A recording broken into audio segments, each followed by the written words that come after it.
Before we begin, subscribe now because once you step inside Borgo Prison, there's no turning back. Like this video if you believe the truth always finds a way out. And tell me in the comments, would you dare walk these halls alone at night? The sirens were already fading when Inspector Elena Moretti arrived at Borgo Prison. The gates stood open, iron teeth frozen mid-bite. Blue emergency lights washed over the ancient stone walls, turning the entire structure into a cold monument of secrets. Officers moved quickly but quietly, their boots scraping against the gravel courtyard, as if afraid to wake something sleeping inside. Cell 47, a guard muttered as Elena stepped past him. He wouldn't meet her eyes. Borgo Prison had stood on the edge of Rome for over a century, a fortress built to contain the worst of society. Riots had scarred its corridors. Whispers of corruption had followed it for decades. But tonight, something different lingered in the air. This wasn't just another inmate death, this felt staged. Elena walked through the narrow corridor toward cell block D. The smell of disinfectant hung heavy, too heavy, as if someone had tried to scrub more than just a crime scene. Overhead lights flickered, casting restless shadows across cracked concrete walls. At the end of the hall, crime scene tape blocked off cell 47. Inside, a body lay on the cold floor. Luca Bellini, 42, former financial consultant turned whistleblower.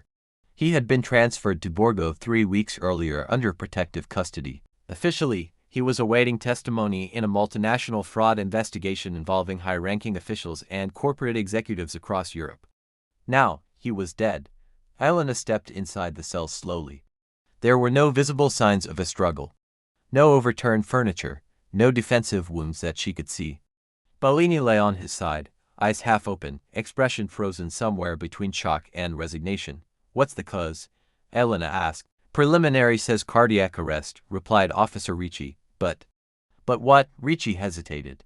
"There's bruising on his wrists. Faint, but it's there." Elena crouched down. The marks were subtle, nearly hidden under the fluorescent glare. Restraints? Recently removed. He was alone, she asked. "According to the logs, yes." Elena stood and looked toward the surveillance camera mounted in the upper corner of the cell. "Show me the footage." They escorted her to the security room. The footage from cell 47 played on a grainy monitor. Timestamp, to 13 a.m. Bellini was sitting on his bunk. At 2:17, the screen glitched just a flicker, barely noticeable. By 2:21, he was on the floor. "Rewind," Elena said. They replayed it. The glitch lasted for seconds. For seconds in which the camera feed went dark. "That's convenient," she murmured. The technician shifted nervously. "Old system. Happens sometimes." "How often?" Silence. Elena turned to face him fully. "How often?" "Rarely," he admitted. She folded her arms. "Pull corridor footage." They did. At 2:15, two figures appeared at the end of the hallway leading to cell 47. Both wore standard correctional uniforms. Their faces were obscured by caps and the low resolution of the camera. At 2:16, they reached the door. At 2:17, the camera glitched. At 2:18, the corridor was empty. "Where are those officers now?" Elena asked. Ricci checked the roster. "No record of assigned guards in that corridor at that time, so they don't exist." No one answered. Elena felt it then, the shift in the room. The unspoken understanding that this wasn't a malfunction. This was coordination. "Seal the prison," she ordered. "No one leaves without my authorization." A murmur of protest rippled through the guards. "You don't have jurisdiction over." "I do now," she cut in sharply. "A federal witness is dead under your protection." She stepped back into the corridor, her boots echoing against stone. Borgo Prison had secrets. That much was clear. But Bellini's death wasn't random. It was prevention. By morning, the story had leaked to the press.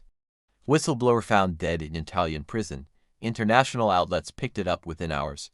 Questions poured in from Brussels, Berlin, Washington. Bellini had been scheduled to testify in less than 2 weeks. Elena sat in her temporary office inside Borgo's administrative wing, staring at his case file. Luca Bellini had uncovered a money laundering operation that funneled millions through shell companies tied to infrastructure projects across southern Europe. His testimony threatened not just corporations but elected officials. People with power, people who could make problems disappear. Her phone buzzed. "A known number," she answered cautiously. "Inspector Moretti." "You're looking in the wrong place," a distorted voice said. "Who is this? Borgo doesn't create ghosts," the voice continued. "It stores them." The line went dead. Elena stared at the phone. "Stores them, not kills them. Stores them." The phrase unsettled her more than any threat could. Later that afternoon, Elena interviewed the prison warden, Matteo Silvestri. He was composed. "Borgo follows protocol," he insisted.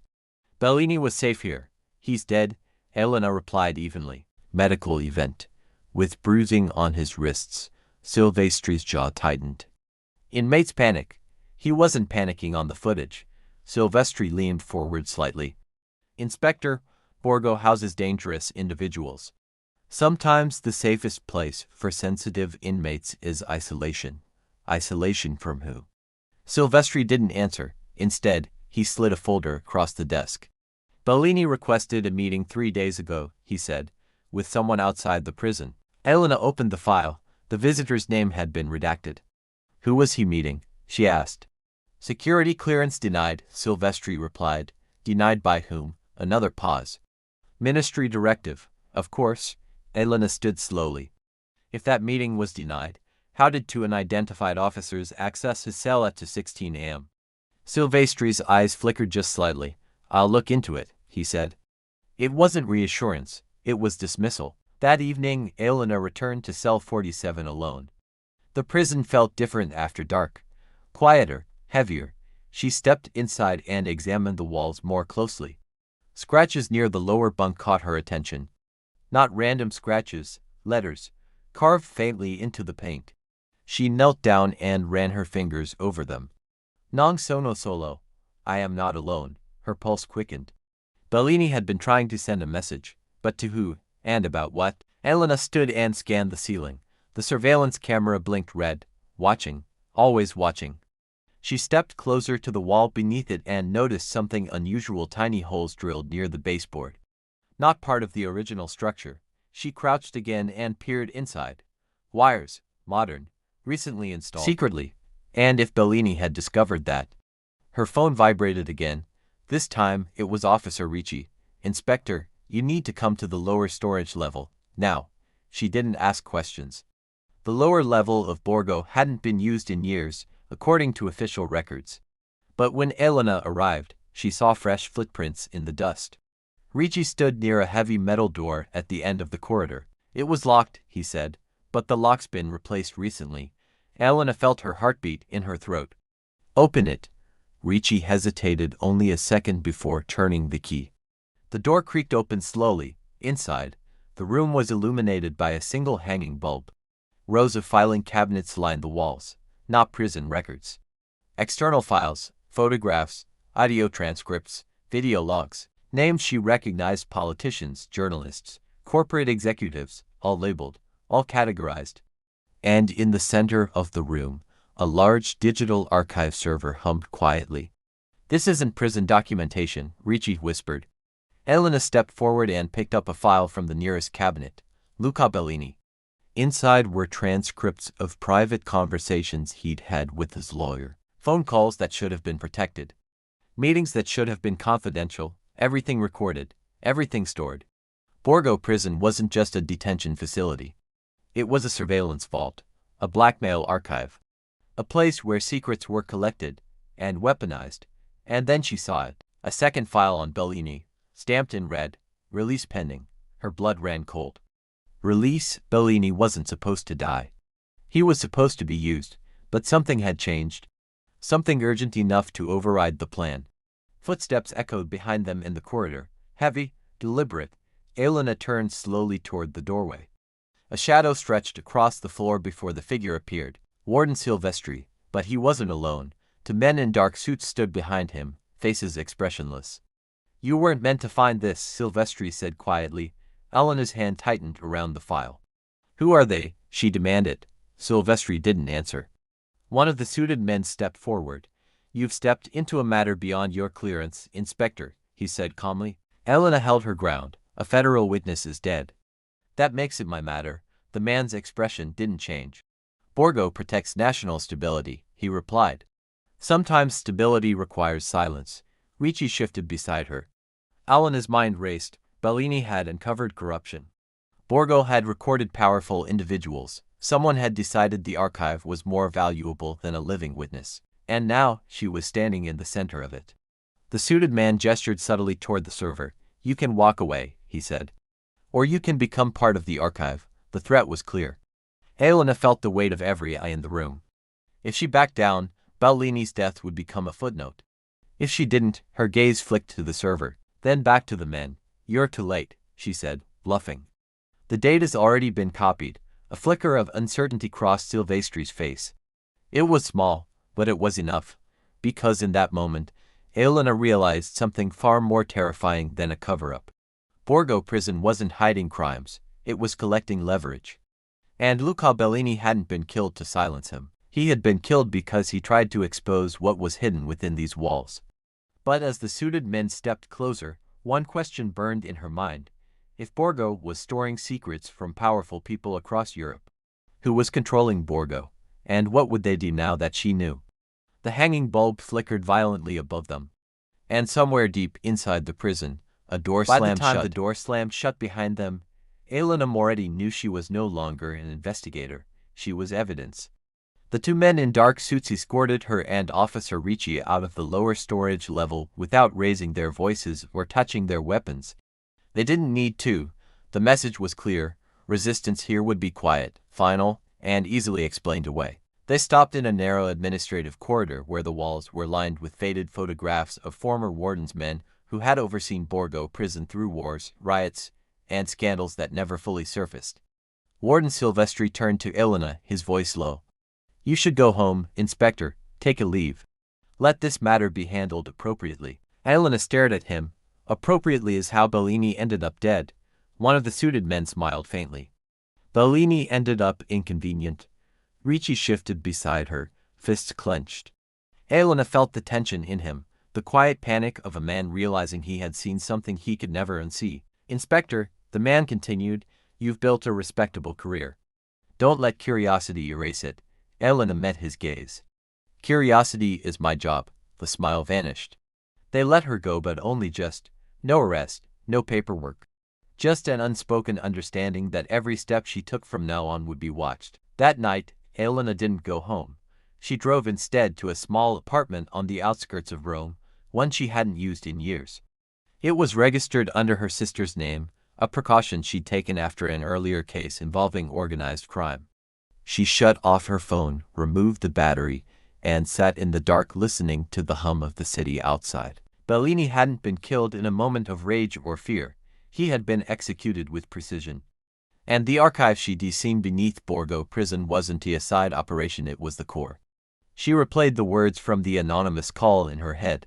Borgo doesn't create ghosts. It stores them. The prison wasn't just holding criminals. It was holding leverage.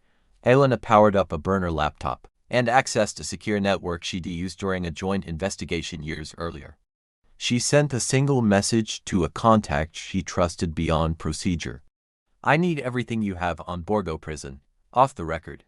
The reply came an hour later. "That place? You don't want to dig there," she typed back.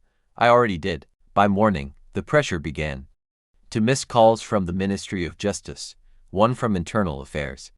A formal notice informing her she was being temporarily reassigned pending review of conduct. They were freezing her out. Elena drove back toward Borgo under the cover of routine traffic, keeping her movements unremarkable. From a cafe across the street, she watched the prison gates. New security measures were already in place, additional guards, different uniforms. Unmarked vehicles parked along the perimeter. Someone had panicked, and panic meant mistakes. Her contact finally responded with a data drop, internal memos, budget anomalies. Renovation permits that didn't match the physical structure of the prison. A series of classified contracts approved under national security exemptions. One phrase appeared again and again. Archive maintenance. Elena exhaled slowly. The archive wasn't hidden anymore. It was protected. Inside Borgo, Officer Ricci wasn't sleeping. He sat alone in the guard locker room, staring at his reflection in a dented metal locker. He'd worked at Borgo for 7 years. He knew the violence, the corruption, the quiet deals that kept things running. But this was different. This was organized, systematic, His phone vibrated. Unknown number. He hesitated, then answered. Richie, he said cautiously. You saw the room, a voice said softly. Richie froze. Who is this? A friend. For now. How did you get this number? A pause. That's not important. What's important is that Bellini wasn't the first. Richie's throat went dry. The first what? The first to die for the archive. The call ended. Richie sat there for a long moment, then stood abruptly and headed toward cell block D. If Borgo was hiding something, it had started long before Bellini arrived. And prisons, like people, remembered. Elena returned to Borgo that afternoon under official reassignment orders, ironically granting her limited access as she transitioned cases.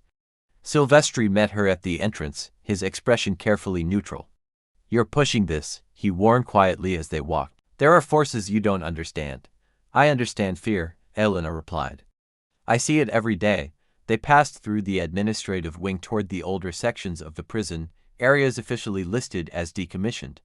Elena, Silvestri said suddenly, dropping formalities. You think exposing this will change anything?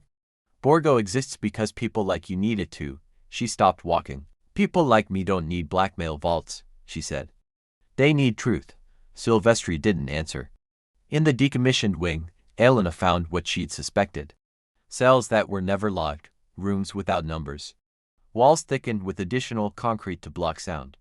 And in one cell, a crude calendar scratched into the stone. Years crossed out, dozens of them. A name was carved beneath it, not someone else. Elena photographed everything. She knew the risk. She knew if she was caught, the consequences wouldn't be procedural. But she also knew something else. The archive depended on silence, and silence could be broken. That evening, Richie found her in the corridor near cell 47. You shouldn't be here, he whispered. You either, she replied. He glanced around nervously. They're moving files. Her pulse quickened. What kind of files? Physical ones, from the lower level. I saw them loading cabinets into unmarked vans. They were cleaning house. Elena's mind raced. Do you know where they're taking them? Richie hesitated. There's an old logistics hub outside the city. Decommissioned military storage, she nodded. I need proof. I can get you access, Richie said quietly. But after that, I'm done. Elena met his eyes. You won't be alone, he almost laughed. They moved that night. Elena followed the convoy at a distance, headlights off, letting traffic mask her presence. The vehicles turned off the main road and into a fenced compound half swallowed by overgrowth. The logistics hub loomed ahead, concrete slabs rising like tombstones against the night sky. Elena parked and waited. Guards unloaded cabinets and servers, wheeling them into a reinforced building at the center of the compound. She raised her camera, hand steady despite the pounding in her chest. Proof, names, evidence that could dismantle careers. Maybe governments. Her phone buzzed again. A known number. She answered without speaking. You don't know what you're holding, the voice said. I know exactly what it is, Elena replied. A crime, a sigh. It's balance. Tell that to Bellini. Silence. Then, quietly, Bellini chose the wrong leverage. The call ended. Elena lowered the phone slowly. That was it. They weren't denying it anymore. The next morning, the story broke, but not the way Elena expected. Bellini's death was officially ruled natural causes. The investigation was closed. Elena's reassignment became a suspension. Richie was transferred, and Borgo Prison resumed operations as if nothing had happened. But something had changed. Because Elena had sent copies of her evidence to 3 separate journalists the night before. One in Rome, one in Berlin, one in London. She sat in her apartment watching the news cycle shift, waiting. Hours passed, then her screen lit up. Breaking news. Confidential prison archive allegedly used for political blackmail. The anchors spoke carefully. Lawyers hovered behind the scenes. Names weren't mentioned yet, but they would be. Elena felt no triumph, only dread, because she knew how this ended for people who pull threads like this. Her phone rang again. This time, it wasn't unknown. It was Richie. They're saying Borgo never had an archive, he said breathlessly. They're calling it fabricated. They would, Elena replied. And Inspector, someone's missing. Who? The suited man, Richie said, the one who spoke to you. Elena's blood ran cold. What do you mean missing? No record of him. No name. No agency. It's like he never existed. Elena stared at the dark window, her reflection staring back. Ghosts, stored, then erased. If the man had disappeared, it meant the machine was turning inward now, destroying its own parts to survive. And that meant Borgo wasn't just protecting secrets anymore. It was desperate. Elena knew what came next. When systems panic, they don't negotiate, they eliminate. And as she shut off the lights and prepared to move again, one thought echoed louder than any siren. If Borgo Prison was willing to erase its own guardians, what would it do to the people trying to expose it? Somewhere, deep within Rome's oldest walls, the archive was still alive. And the walls remember the first rule Elena Moretti learned as a detective was simple. If the system starts erasing itself, it's because someone at the top is afraid of what might surface next. By dawn, that fear had become visible. 3 senior officials connected to the Ministry of Justice resigned within hours of the news breaking. Their statements were identical. Health reasons, family matters, a coincidence so obvious it insulted anyone paying attention. Elena wasn't fooled. She watched the press conference from a cramped train carriage heading north, her hood pulled low, a backpack at her feet containing the last copies of evidence she hadn't yet released. Rome slipped away behind her, but Borgo Prison stayed lodged in her thoughts like a splinter. You don't escape a place like that, you only widen the distance. Her phone vibrated with a secure message from the Berlin journalist. We're being warned off. Heavy pressure. Someone wants this buried fast. Elena closed her eyes. Of course they do, she whispered. The archive wasn't just files and footage. It was leverage built over decades, politicians caught on tape, judges bribed, crime bosses protected in exchange for silence. Borgo Prison had become a pressure valve for power, a place where inconvenient truths were stored alive. And now that valve had cracked, Officer Ricci didn't make his transfer. The official record claimed he failed to report for duty. Unofficially, his apartment was found empty, his phone abandoned, his bank accounts untouched. No signs of struggle, no farewell. Elena read the report twice, her chest tightening. Ricci had crossed a line he didn't know existed until it closed behind him. She remembered his voice, tired, determined, afraid. He had said, after that, I'm done. Borgo had decided the same. 2 days later, Elena met her last remaining contact inside an underground parking garage near Milan. The man arrived late, sweating despite the cold, his eyes constantly scanning shadows. They're rewriting everything, he said without greeting. Files are being reclassified, destroyed, reassigned. Borgo is being positioned as a historical anomaly, not an active facility of interest. And the archive? Elena asked. He swallowed. Relocated. Or so they say. She leaned against a concrete pillar.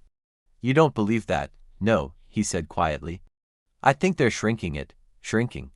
Reducing exposure, killing liabilities. Turning Borgo into a story about the past so no one looks too closely at the present. Elena felt the weight of it settle in her stomach. Then why are people still disappearing? She asked. The man didn't answer. He didn't need to. The breakthrough came from an unexpected place, a former inmate. The email arrived late at night, rooted through layers of encryption, signed with nothing but a single initial. I was held at Borgo for 11 months. I never saw a judge. I never had a charge. I wasn't meant to leave. Elena's pulse quickened as she read on. They fed us just enough to stay alive, watched us constantly. Asked questions no guards should know how to ask. Names, dates, connections. When someone broke, they disappeared. She typed back immediately. Why contact me now? The reply came minutes later. Because I recognized Bellini's name. He questioned me once. He said if I ever got out, I should run. Elena stared at the screen. Where are you now? She wrote. Several long minutes passed, close enough to finish what he started. They met in a derelict church on the outskirts of the city, its roof partially collapsed, moonlight spilling across cracked stone floors. The man waiting there was thin, his movements cautious, his eyes permanently alert. My name doesn't matter, he said. They erased it years ago. Elena nodded. Tell me about Borgo. He exhaled slowly. It wasn't a prison, not really. It was a filter. They brought in people connected to scandals that couldn't surface. Sometimes criminals, sometimes witnesses, sometimes just problems. And the food? Elena asked, remembering how Bellini had fixated on it in his notes. A bitter smile crossed the man's face. Control. Hunger keeps you focused. Keeps you desperate. Keeps you talking. Elena felt a chill. Who ran it? He shook his head. No single person. That's the trick. Wardens rotated. Guards followed orders without context. The archive made decisions. The archive isn't a person, Elena said. No, he replied, but it was treated like one. He reached into his jacket and produced a small flash drive. This is what I took when they moved me, he said. Surveillance clips, interrogation logs. Proof that Borgo never stopped operating. Elena took it carefully, as if it might burn her skin. Why didn't you release this yourself? Because I wouldn't survive it, he said plainly. You might not either. The footage was devastating. Inmates questioned without counsel. Files labeled with names that match current officials. Orders signed digitally by departments that officially denied any involvement.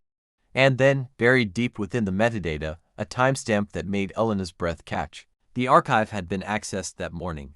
Borgo was still alive. The final confrontation didn't come with sirens or arrests. It came with an invitation. A private meeting request, delivered through channels Elena knew were compromised. We want to resolve this. The location was familiar. Too familiar. Borgo Elena Prison stood outside the gates at dusk, the stone walls looming just as they always had, unchanged, indifferent. For a moment, she wondered if this was how Bellini had felt walking towards something he knew might kill him. She stepped inside. The corridors were quiet. Too quiet, no shouting, no footsteps, only the hum of fluorescent lights. In the archive level, a single man waited, older, calm, unarmed. You've caused considerable disruption, he said. You built a system that eats people, Elena replied. He smiled faintly. We maintain balance, by disappearing inconvenient truths, by preventing chaos. Elena held up the flash drive. This ends now. The man's eyes flicked to it, then back to her.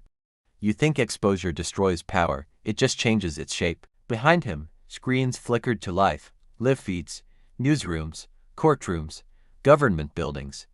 Stories breaking, names being mentioned. The man sighed. You pulled the thread, now watch the fabric tear. A pause. Then softly, do you know how many people will be hurt when this collapses? Elena didn't hesitate. Fewer than if it stays standing. For a moment, neither moved.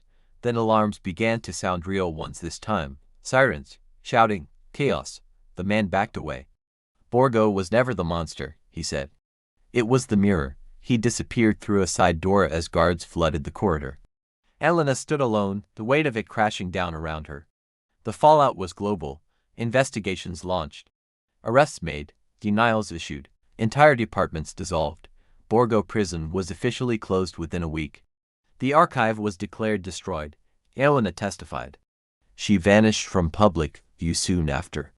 Some called her a hero, others called her reckless. But months later, in a quiet town far from Rome, Elena received a package with no return address. Inside was a single photograph, a concrete room, a familiar wall, a new calendar scratched into stone, one fresh mark. And beneath it, a message written in careful, deliberate letters. The walls still remember. Elena sat back, heart pounding. They had shut down Borgo, but systems like that didn't die. They migrated. And somewhere, someone was building a new archive, cleaner, quieter, harder to find. She turned off the light, the photograph burning in her mind. Because some prisons aren't made of stone. They're made of secrets. And if you think this story was intense, you're not ready for the next one.